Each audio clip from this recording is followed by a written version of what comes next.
Hello, Jimmy here, and I am a research archaeologist. So my master's degree is in archaeology by research, which means I have read hundreds of books and documents from the past couple of thousand years, most of which are about the law. Most of the law is really boring, so my challenge in this video is to talk about medieval law without it becoming one of those boring courtroom dramas. Yes, I think courtroom dramas are boring. There's only so many times somebody can say the word injunction before I start falling asleep. So, case dismissed.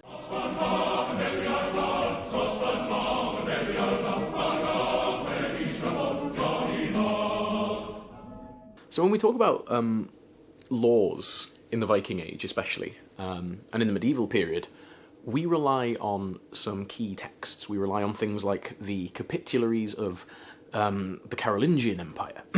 We rely on the Gragas laws of Iceland. We rely on the laws of Hywel for Wales. We rely on the laws of Ethelbert and Wictred of Kent for the Anglo-Saxons. And we rely on the literally libraries full of legal texts that the Byzantine Empire and the Roman Catholic Church wrote in the first 1,000 years that they existed, because hoo boy did they love writing stuff down. The problem is, most of it is incredibly dull.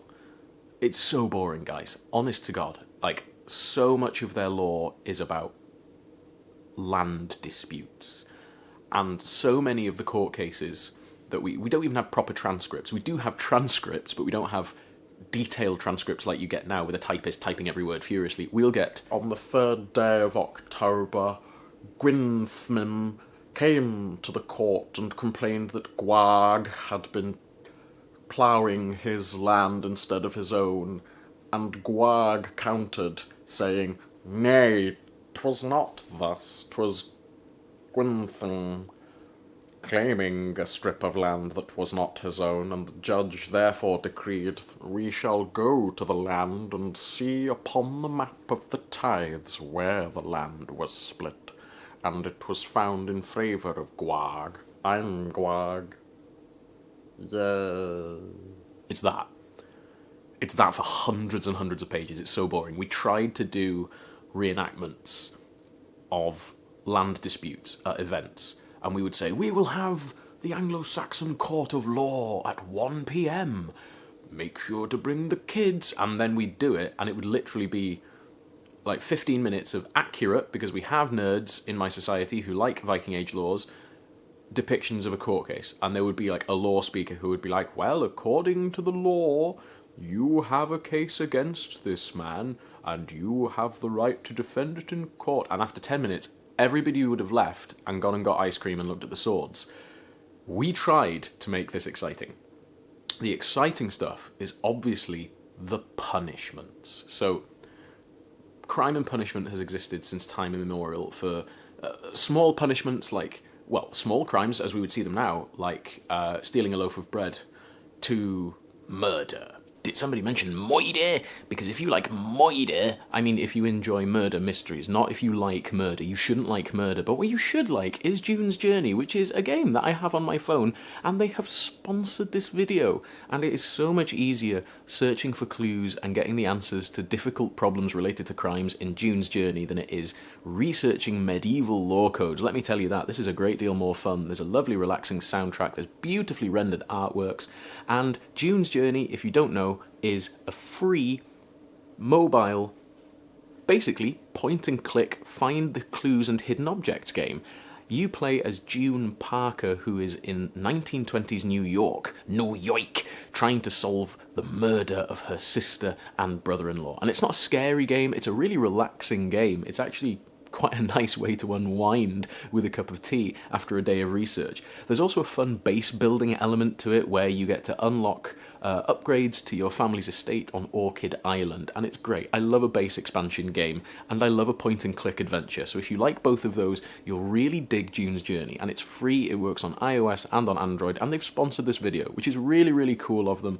So, if you like the idea of a relaxing, beautifully rendered 1920s landscape and a really long and in-depth storyline. Like, I have started a new game on this, and I got to chapter 50 or something before I re-downloaded the game, and the storyline was still going strong. There is some drama to uncover in June's Journey. So, if you want to be party to that, and you want to enjoy this wonderful, relaxing 1920s murder mystery, if you like your Agatha Christie, if you like your Poirot, you'll really like June's Journey. So, go and get June's Journey, download it for free, and join me in all of the delicious Parker family gossip. Thank you to June's Journey for sponsoring this video. Go out and get it. It's well worth your time. You'll really enjoy it. Now, if you'll excuse me, I have to expand my conservatory. And obviously, usually, the punishment for something like murder was death. If you kill somebody, very often you get killed. But one of the interesting things about early medieval and medieval law is there's not that much imprisonment. Imprisonment isn't a huge part of the penal codes of medieval societies, partly because it takes a lot of resources to imprison people. As countries like the United States of America have found out, you basically have to run prisons as a private business enterprise to make them work as a way of punishing people at scale. In the medieval world, that doesn't fly. So instead of imprisoning people earlier on, we have, in the Anglo-Saxon world especially, and in the Old Norse and the Germanic areas, we have the community rallying around and punishing a criminal within the community itself. So we'll have things like a shire reeve, where the word sheriff comes from, shire reeve, sheriff, who is in charge of, effectively part of a shire. They're in charge of taxation, collecting taxes, hence the Sheriff of Nottingham collecting the taxes in Robin Hood, punishment and crime, making sure people are following the laws, upkeep of roads and that kind of thing, making sure that markets are being held properly. And if something goes wrong within that sheriff's jurisdiction, he will, always a he will toddle over to whichever village it is that it's happening in. Let's say it's for the sake of it, let's say it's happening in Nottingham. And the Sheriff of Nottingham hears that there is a crime happening. It's 1500 years ago. Nottingham is a small town. He turns up. Somebody has been accused of stealing cheese on the market day. Cool. Who stole the cheese? It was this guy. Great. Do we have any witnesses? Yes. These 12 people all saw him steal the cheese. Will you swear that you saw him stealing cheese? Yes. Did you steal the cheese? I did steal the cheese. Cool. We have an admission of guilt from the criminal. We have witnesses from the community who saw him do it. Does anybody want to speak on behalf of the criminal? Yes. His father and 2 other market holders want to speak on his behalf. He stole the cheese because his family is starving and because he has lost the rest of his family to war and plague. Cool. We'll take that into account. You will have to pay for the cheese. So you will pay this man compensation for the cheese. You'll also work on his market stall, or you'll churn his cheese, or however you make cheese. Make some cheese for a month for this guy, for no pay. Cool. Go away. Get on with your lives. So we tend to see things like punishments that fit the crime. We have deterrent punishments. So if you assault somebody, you might be publicly beaten. You might be publicly flogged. When stocks and pillories come into use, you might be put in the stocks. And being put in the stocks, we often think of as just it's just a fun embarrassment punishment. But it was actually really bad, because if you're put in the stocks in the winter, in England, it is cold, it is wet, it might snow, and you're out there day and night. So when we think about, he had 2 days in the stocks, that's 48 hours bent double or on your knees in the mud in the winter. That's grim as hell. And people can pelt you, dogs can pee on you, people can pee on you. They might toss their buckets of urine on top of your head. It's awful. It would be horrible. I'd be broken. 2 days in the stocks, I'd be a mess. I certainly wouldn't do whatever I was being punished for again. So the crimes could be fairly small. It could be stealing a loaf of bread, or it could be murder. In the laws of Anglo-Saxon England, laws like the laws of Ethelbert and the laws of Wictred of Kent, we've got all the punishment stuff. So we've got the weregild. You probably know what weregild is. Weregild is compensation for injury or loss. So we have compensation claims for we have personal injury claims. Have you been in an accident? But generally, this isn't accidental injury. This is assault.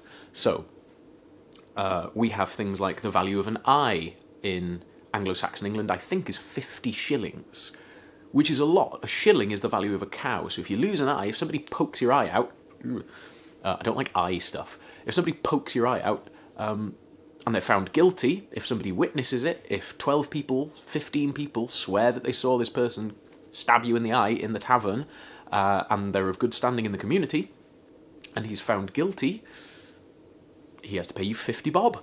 That's 50 cows worth of money. That's a lot of money. 50 cows might be all his cows. Might be all his family's cows. Heck, it might ruin him. So, there's a lot of this community... what's the word? There's a lot of this deterrent through community involved as well. So if this guy stabbed you in the eye and ran away, you'd have to raise the hue and cry. The hue, H-U-E, and cry was basically sounding the alarm. You would have to shout, "Hey, that guy just stabbed me in the eye!" And the rest of the community was legally obliged to chase after the guy and tackle him to the ground and restrain him until he could be held to account. It was a legal requirement in Anglo-Saxon England that if you witnessed a crime being committed, you raised the alarm. Otherwise, you could be punished for not raising the alarm, right? Because you have done something to damage your community. Oh yeah, I saw that happen. Why didn't you say something? Oh, I was embarrassed.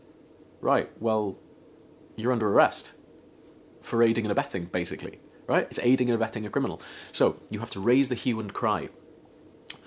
If it's a serious enough case, or if they flee, then the sheriff, the shire reeve, or another community leader will raise a posse. And a posse, like a posse comitatus, is a gang of people. In the Wild West, you hear about the posse being on somebody's trail. The posse is chasing an outlaw. It's the same thing. It's literally the Wild West in Anglo-Saxon England. If there's a criminal and he runs, you raise a posse and you go after them. But it's spelled P-O-S-S-E. This is if somebody's done something serious like murder, and then they flee the scene of the crime. You raise the posse and they run after them, or they ride after them on horseback. They hunt them down, they drag them back, and then if it's a serious crime, like murder, you might have a higher authority. You might have a bishop. Bishops had the power in Anglo-Saxon kingdoms, if the law of the king decreed it, to mete out punishments for earthly mortal crimes. Or you might have a thane, a local chieftain. You might have a prince. You might have a king. In very, very certain areas and time frames, you might have a queen or a princess or a lady doing the crime and punishment stuff. Very, very rare, though. The Weregild system applies to things like murder. So if you murder somebody, you have to pay them compensation. You have to pay them a certain amount of money. In the laws of Hoel-Va, the Welsh law codes that we have surviving from later 13th and 14th century documents, everything has a value. The finger of a king, the brain of a king, if it's exposed through the skull by injury, that injury has a value. A crushing injury to a king has a value. A sexual assault on a royal woman has a value. A cat has a value, a knife has a value, and this is useful not just so that you can figure out how much you should be paying for stuff, but how much you should be compensated for stuff. If somebody steals your best sword, the compensation for a sword with gold and silver fittings has a value in law. So the judge will be able to say, when you bring this to court, right, you've got 20 witnesses that say that this man stole your sword. He has 3 witnesses who say that he didn't steal the sword because he was in the tavern. All of your witnesses are men of good repute. 2 of his witnesses are foreigners and therefore cannot provide testimony in a Welsh court. So he has 1 witness who was drunk at the time. You need to pay this man for his sword. His sword is valued at 2 shillings, so you need to pay this man 2 shillings for the sword that I hereby declare that you stole from him. Can you pay 2 shillings? No. Right. Well then, how many cattle do you have? I have 5 cattle. Cool. A cow is worth a shilling. Give him 2 of your 5 cows. Shouldn't have stolen the sword, mate. next case. Effectively is what we're doing here. That's basically what we're going for. Bear in mind that courts at the time are very different to courts now. We don't have a courthouse per se. What we have is the local long hall or the local place where the king or the local lord will be sat. If the king is progressing around his kingdom, you might have the king sitting in court. And this is why it's called a court today, is because it's where the local noble, the local magistrate, or the king is sitting, and he is ruling, he is proclaiming, but he is also hearing court cases. He's hearing things from often noblemen who have complaints against each other. Hey, this guy ploughed a furrow on my land. That's my land. He's trying to steal my produce, which means that he is taking stuff that I should be paying you in taxes. So he's effectively forcing me to commit tax fraud, and I demand satisfaction. And that satisfaction, when the Normans arrive, might be trial by combat. When the Normans conquer England in 1066, it takes them another 200 years to get Wales, trial by combat becomes a little bit more common. The Normans are quite into their fighting, and so the Normans have trial by combat as a valid way of solving arguments. And this is usually things like blood feuds. Blood feuds were already common, where if a member of your family is killed or insulted, you bear a grudge against that person who did it and their family. And that might end up becoming a war, that might end up becoming murder, that might end up being cattle theft and raiding and all these kind of petty mini-civil wars that you get in the medieval period. Trial by combat is designed to skip all of that. Cool. Fight each other then. And then you and he fight each other, and whoever doesn't die wins.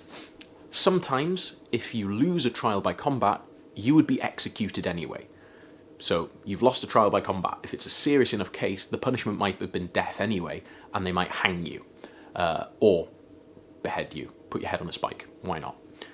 The classic trial by combat that we've seen in things like Robert Eggers' The Northman, where the film ends with a really weird leather Speedos Holmgang duel, judicial duel, effectively, is the Norse version, where you have a Holmgang, and a Holmgang is basically a legal duel. Dueling is legal, according to the 12th century Gragas Icelandic laws. These are earlier laws, these are pre-Christian laws written down after Iceland is Christianized.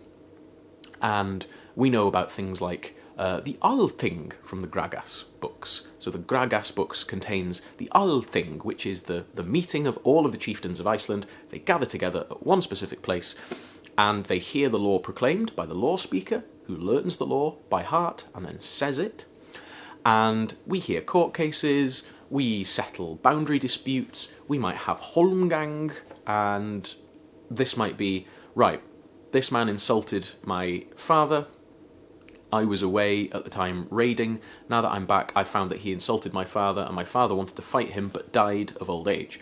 So, I want to fight him to satisfy the honour of my father.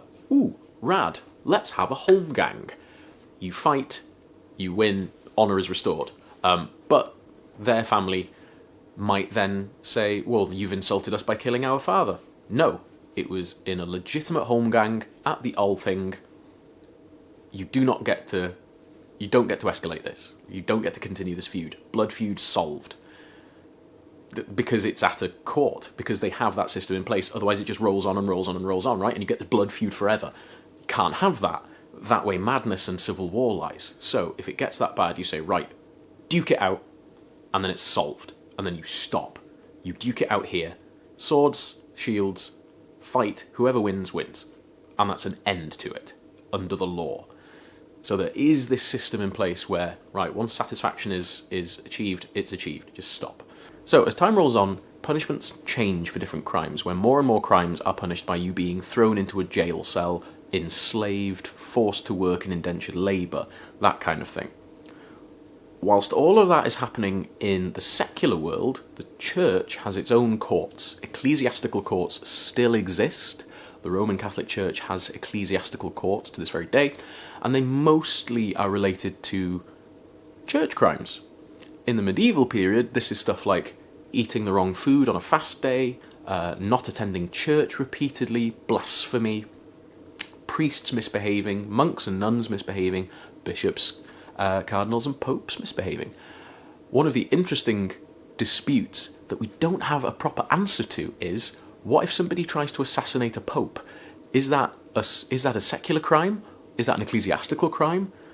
It's happened a few times over the years, and when church courts meet to discuss it, it gets really blurry and really difficult. But church courts existed effectively to punish church crimes. And the punishments in church courts were different to the punishments in secular courts, so they didn't kill people in church courts. Famously, it was much better to be tried as a priest than as a layman, and if you could recite a verse from Psalm 51, known as the neck verse, because it would save your neck, you could be tried as a priest. And several people got out of being tried for murder as a layman by quoting this verse, because it was assumed that if you had the ability to read, you were probably a priest or a nobleman. So, if you could quote this verse, you could be tried as a priest. Ben Jonson had a crack at it, the playwright, the 17th century playwright had a crack at being tried as a priest, and it worked, he got off. But that's the thing about ecclesiastical courts. If you can, try to get tried under an ecclesiastical court, because they will not hang you. They might imprison you, you might have to say 1,000 Hail Marys, you might have to apologise in front of a mass in a cathedral, you might be embarrassed in front of a cathedral full of people by a bishop, but they won't kill you. That's my advice for you, friends. I hope you enjoyed this video, and if you learned anything from this video, I hope that it is always try to get tried under a medieval ecclesiastical court if you can. If you have a blood feud against somebody's family and there is a judicial duel, accept the result of the duel for the good of the community. If you witness a crime in Anglo-Saxon England, always raise the alarm and the hue and cry, otherwise you could be punished as well. And the value of a cow is a shilling. So, diolch yn fawr iawn am wylio. Thank you so much for watching. I hope you enjoyed this video. Thank you to June's Journey for sponsoring the video. Thank you to all my wonderful patrons. If you want to support the channel financially, you can join the Patreon. You can throw me a coffee on the coffee link in the description. Otherwise, like, subscribe, share this video amongst your friends, and stay out of trouble. Tan y tro nesa. Till the next time. Hwyl am y tro. Bye bye.